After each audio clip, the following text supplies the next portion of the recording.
Alors, merci, bienvenue encore, bienvenue dans cette seconde vidéo.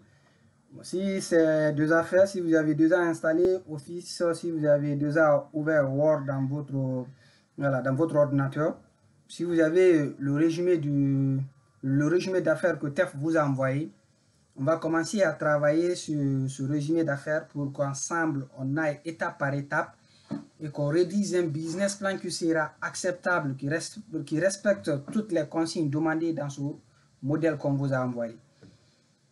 Alors, la première des choses qu'il faut savoir, c'est que toutes les consignes qui sont demandées dans ce business plan doivent obligatoirement être respectées.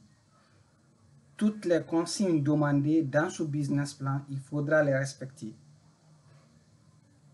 Parce que ce qu'il faut savoir, il y a plusieurs milliers de personnes qui participent chaque année à cette compétition. Donc, il y a de ces choses, il ne faut même pas essayer de les faire.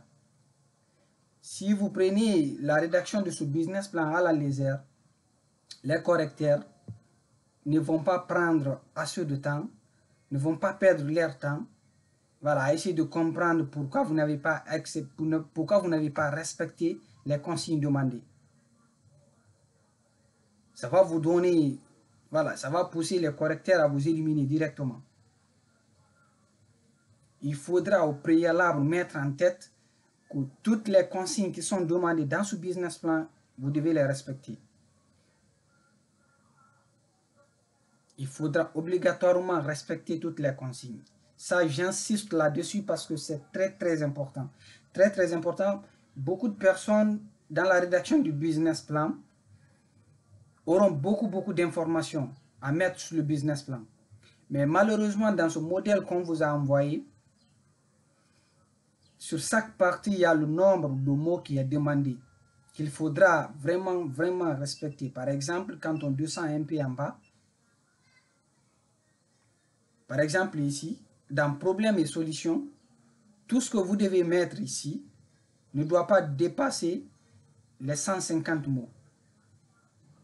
Tout ce que vous devez mettre ici, toutes les informations demandées à ce niveau, vous devez tout faire dans la rédaction de votre modèle, de votre business plan.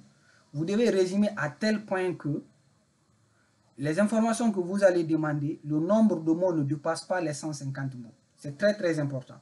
Très important. Que le nombre de mots ne dépasse pas les 150 mots. Je sais que beaucoup vont se dire que bon, oui, mais c'est un peu compliqué de savoir le nombre de mots qu'il faudra. Comment est-ce qu'il faut savoir combien de mots j'ai saisi? Est-ce qu'il faut compter un à un le nombre de mots que j'écris? Non, ce n'est pas nécessaire. Ce n'est pas nécessaire de compter le nombre de mots. Heureusement, dans Word, il y a une partie où on peut voir le nombre de mots qu'on a saisis dans un document, que ce soit une page, que ce soit voilà, 2 pages, que ce soit 5 pages, ou que ce soit des paragraphes. Sur chaque paragraphe, vous pouvez voir le nombre de mots que vous avez saisis.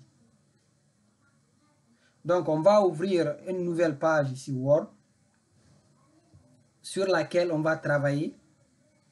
On ne va pas toucher ce modèle qu'on nous a envoyé ici d'abord. On va travailler sur une nouvelle page pour qu'ensemble on puisse voir comment est-ce qu'il faut savoir le nombre de mots qu'on a écrit sur chaque partie. Donc on ira étape par étape et ensemble on verra sur chaque partie le nombre de mots qu'on a rédigé. Mais avant de commencer cela, il y a la page de garde qu'il faudra remplir. La page de garde qui est ici, c'est cette première page où le nom de l'entreprise est demandé, où on demande votre nom, il y a le nom et le prénom, où on vous demande l'adresse email, où on vous demande la catégorie dans laquelle vous avez été classé pendant les formations, où on vous demande aussi la date et l'année, ici le mois et l'année. Donc il faudra vraiment faire attention à ces différentes parties. Et ici, l'image qu'on vous envoie sur la page de garde, il faut obligatoirement garder cette image. Je pense que les coachs vous ont déjà dit, les coachs vous ont déjà expliqué comment est-ce qu'il faut rédiger ce business plan, peut-être, et je pense qu'ils vous ont averti sur ce niveau. Cette image qui est placée ici, vous devez laisser cette image là où elle est. Vous devez garder cette image. Vous devez garder cette image. Il ne faut pas enlever l'image là. Il faut juste remplir les différentes parties et laisser l'image là où elle est. Voilà. Maintenant, comment est-ce qu'il faut remplir cette partie? Ici, on vous demande le nom de l'entreprise.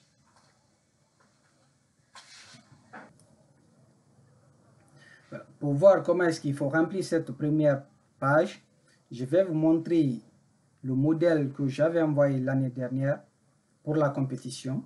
Et ensemble, on verra comment est-ce que j'avais rempli cette première page. Je vais vous montrer cela. Il y a ça ici, je crois.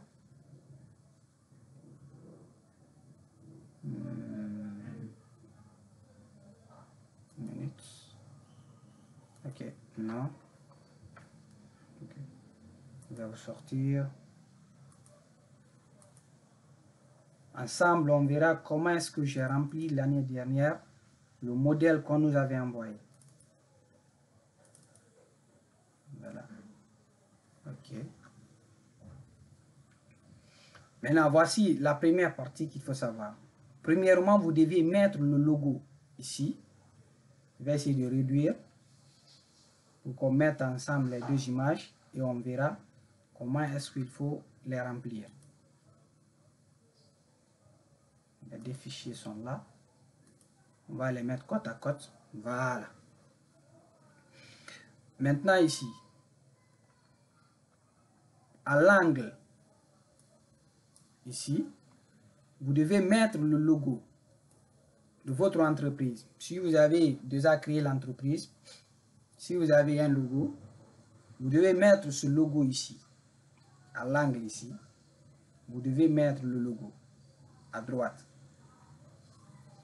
En bas, là où c'est écrit nom de l'entreprise, par exemple, moi, il y a Réussite 224, donc vous écrivez le nom de votre entreprise. Je ne sais pas le nom de votre entreprise, je ne connais pas le nom de votre entreprise. Vous le savez, si vous avez déjà créé le nom de votre entreprise, vous mettez le nom de l'entreprise ici. Si l'entreprise n'existe pas d'abord, mais que vous avez l'intention de... Voilà, le projet que vous avez envoyé a un nom. Maintenant, le nom que vous avez envoyé, que vous allez utiliser peut-être pour créer l'entreprise, vous mettez le nom ici. Si ce n'est pas le même nom que vous allez utiliser pour créer l'entreprise, si vous avez un autre nom que vous allez utiliser pour créer votre entreprise, si ce n'est pas encore fait, vous mettez ce nom ici. Peu importe que vous ayez une entreprise déjà créée ou pas, le nom que vous allez utiliser comme nom de votre entreprise, vous mettez ce nom ici. Là où c'est écrit nom de l'entreprise. Maintenant, en bas, là où c'est écrit nom, ici c'est écrit seulement nom. Mais vous pouvez modifier, vous pouvez mettre nom et prénom. Donc nom et prénom par exemple, ici. Nom, vous voyez ici pour moi c'est Baldé. Mais il n'y avait pas de prénom. Donc j'ai ajouté prénom Ismaïla. Vous pouvez changer la couleur même ici des écritures. Vous voyez ici c'est noir. Ici j'ai mis bleu. C'est pas important ça. L'essentiel est que vous respectez les règles. Ce qui est demandé, vous respectez ça. Non, vous écrivez le nom, votre nom. Vous écrivez votre prénom, comme c'est fait ici. L'adresse email. Vous écrivez l'adresse email. L'adresse email que vous avez utilisée pendant la formation, en vous inscrivant sur la plateforme, en vous inscrivant pour participer à la formation. Vous mettez cette adresse ici. La catégorie dans laquelle vous avez été classé, vous écrivez la catégorie ici. Bon, par exemple, catégorie gestion des affaires. Maintenant, la date, il y a le mois, il y a l'année. Maintenant, il y a le mois de juin, il y a l'année 2021.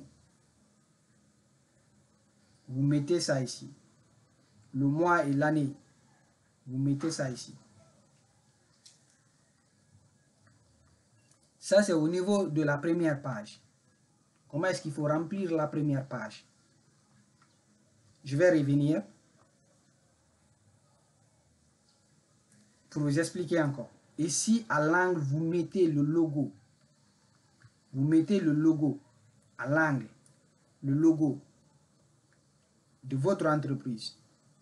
En bas, vous mettez le nom de votre entreprise, comme c'est fait ici. En bas, c'est pas à gauche ici. Vous mettez là où ils ont dit de mettre, vous mettez là-bas le nom de votre entreprise. L'image, vous laissez l'image telle que c'est. Vous voyez l'image, par exemple, qu'on nous envoie. C'est ici, ça, je n'ai pas changé. Vous gardez l'image. Maintenant, là où c'est écrit nom, vous mettez le nom, vous mettez le prénom.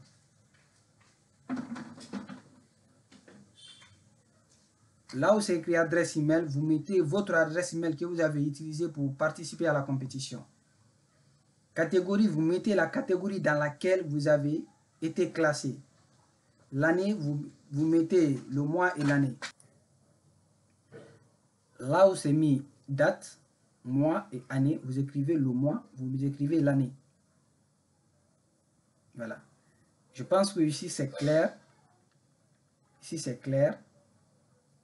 Voilà. Et en tout cas, n'hésitez pas, s'il y a quelque chose que vous n'avez pas compris sur cette première partie, n'hésitez pas de poser des questions dans les commentaires. Je vais encore revenir pour vous. Je vais essayer de vous répondre dans les commentaires. Et si vous avez déjà terminé cette première partie, je vous dis merci. Merci et patientez. On ira étape par étape, petit à petit. Et on donnera toutes les informations nécessaires pour que vous puissiez présenter un business plan qui sera acceptable par la fondation. Je vous dis merci et dans la prochaine vidéo.